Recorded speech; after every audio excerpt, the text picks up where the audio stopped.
Les Jeux Olympiques représentent le summum dans la carrière de nombreux athlètes, mais le nombre de places très limité en badminton pour les Africains signifie que plusieurs d'entre eux ne réaliseront pas leurs rêves.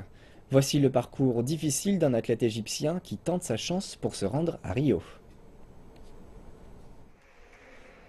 Le parcours qui mène aux Jeux olympiques n'est jamais de tout repos. Pour Ali El-Khateb, même si son rêve semble à portée de main, il est encore loin du but. J'ai dû quitter mon emploi pour tenter de réaliser mon rêve. C'est à ce point important. Même s'il a bien réussi pendant la phase de qualification, il n'est pas encore certain de se rendre au Brésil.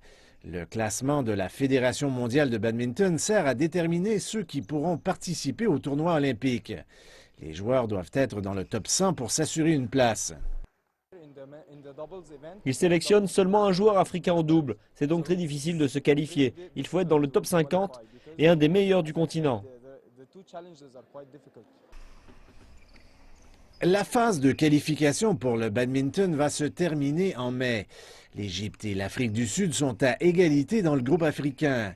Mais si tous les espoirs sont permis, il y a beaucoup d'obstacles à franchir avant d'arriver à Rio.